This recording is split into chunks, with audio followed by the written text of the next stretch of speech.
enjoying the Chicago weather too much. And if you are wondering why is that, why do I say we're enjoying the Chicago weather? The reason is we have never seen so much of snow. And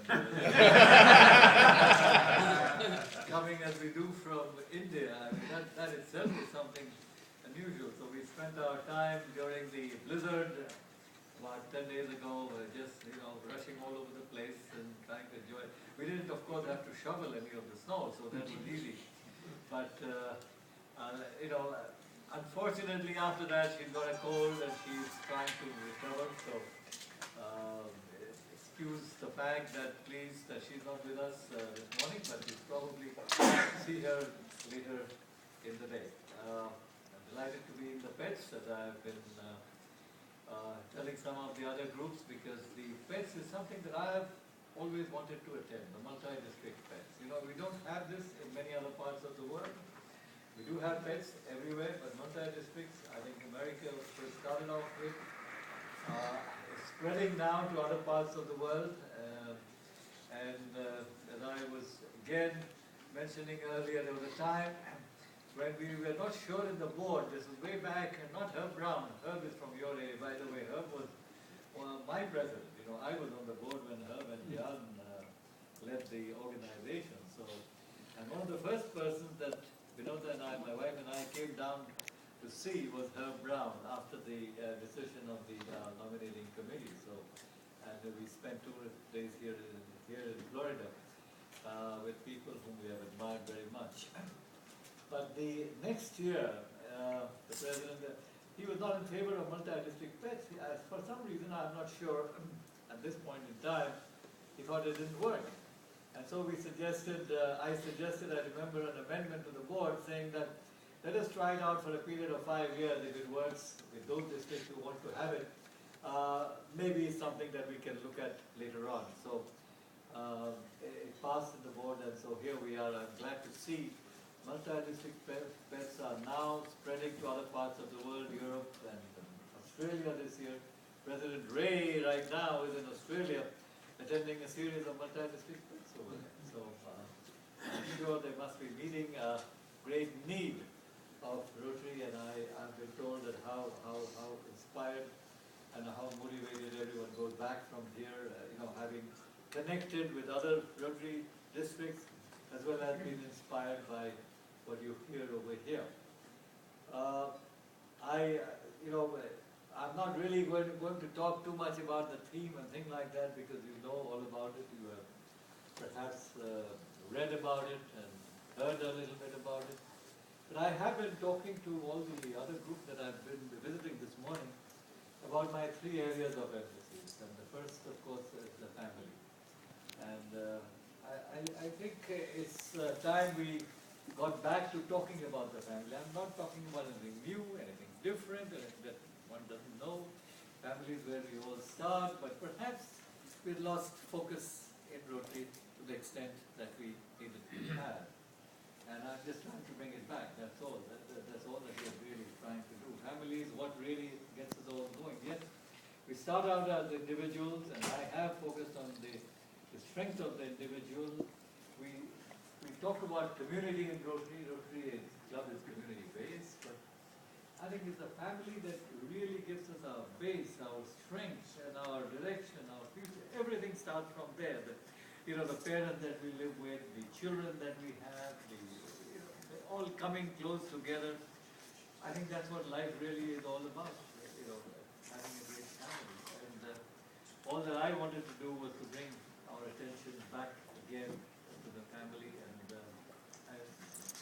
I was not sure how I would be able to connect, but I think by and large it has been well received around the world. I'm amazed, in fact, because it's something so basic, so fundamental, so obvious. Every Rotarian starts out from the family. The second emphasis that we are talking about, of course, is change. But before change, I wanted to go back to continuity, and that's the second area of emphasis that I have tried to focus on, because I thought, let's continue to do the things that we do well. Let's carry on what really gives us strength. And amongst them, of course, is polio eradication. I think that's, we've got to finish it, we've got to be there, and that's where I say, continuity is so very important in life, because life is a process of change. Small changes perhaps, big changes sometimes. But then amidst all that, life has also, as long as we live on this world, we do have a continuity. Your parents, you, your children. There is a process that goes on amidst all the change. And so I thought we should look at continuity much more than we have. Polio, as I said, has given Rotary a completely new dimension today.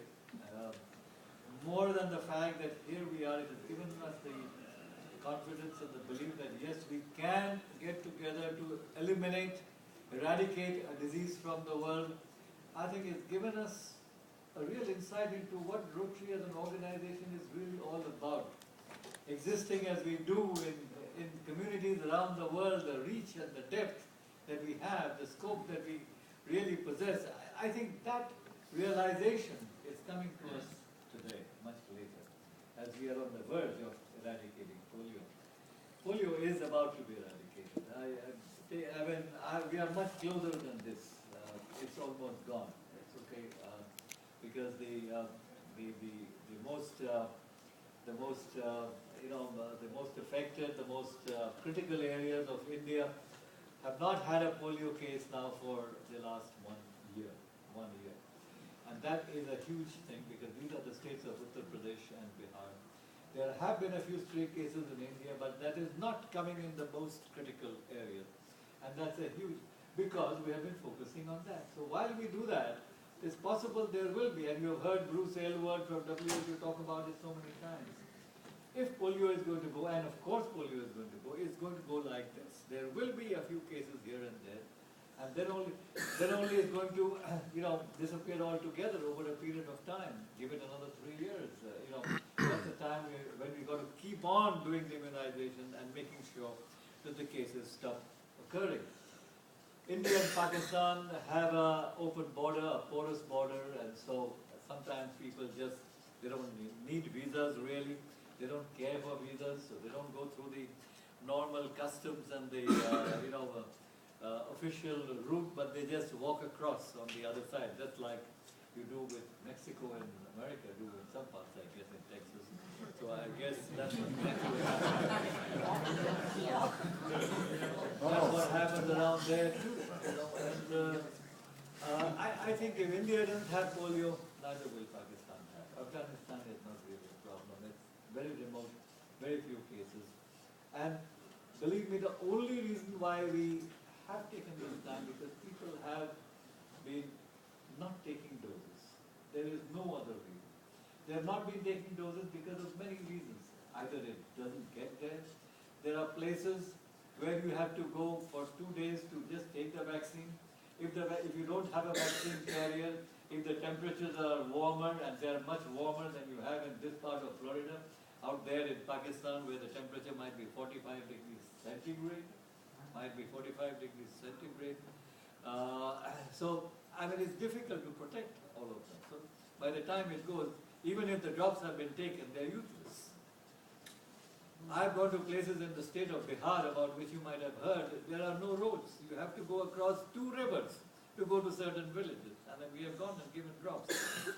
And there we have seen the doors marked by UNICEF and WHO and other volunteers saying that the children were not there. So what do? You have missed out the children. You know what we have done? We have got one of the companies who give cell phones in India to come and give us about 5,000 cell phones. And we have given it to each village, one young person, a young lady maybe between 18 and 25, given her this cell phone and said, if you find out any child in any home, because she can check with her neighbors that whether a child has been immunized or not, give a ring to the person concerned, this is the telephone number, and tell them that they should come again and give a drop. And these telephones have come free. They have come from Birlas, who have been major contributors in to the Rotary Foundation in recent years. They are one of the biggest cell phone companies in India. They're giving it to us. And these young ladies in the villages, they can never imagine having a cell phone with them. They are absolutely delighted. They're very happy to do it. But that's the way the work has been handled. Why? I mean, I'm talking about continuity here. Along with continuity, I'm also talking about change, because Polio Plus has changed Rotary. And I think we are truly becoming aware of the potential that we have, and more of the missions that we can accomplish if we just want to. What is it that we want to do? You will have to decide. Rotarians will have to decide. It won't come from Evanston, but it will come from the feedback that you give, which is the direction that you want to go to. Change, again, as I mentioned, life has changed. That's it. I mean, whether you want it or not, every day, every moment, the next moment is different from this moment, undoubtedly. And so, change is a part of our lives. We are trying to look at if we can focus on youth in a different way, get the youth in today's networking generation, maybe reduce the average age of a Rotary club by even 1 or 2 years, like bringing, I've been calling it the greening of Rotary, from the graying of Rotary. I don't know if it makes any sense to you, but apparently, well, I mean, people have always smiled when they heard that. Most of the people who smiled were gray people, so they have been taking it, very enthusiastically. Because I agrees see a with that. change coming in America. I see people here understanding that I think the character of Rotary needs to change. Too often we get into Rotary when we are 30 years old. We carry on till we are 68. 38 years we are, and we don't think we need to bring in other people, our generation. And that's where the problem perhaps has been. I think we are beginning to realize that we need to look at things differently. We just started a new generation committee to bring in new generation people. That's it.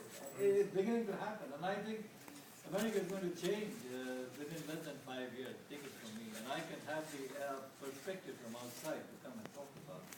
I think we are getting close to the end of my. How can you tell? Because Let me tell you, you missed the best half. His wife is Kalyan's wife is absolutely fantastic. Loves to dance, loves people, and I'm sorry we missed her because she's such a treat. how did you know?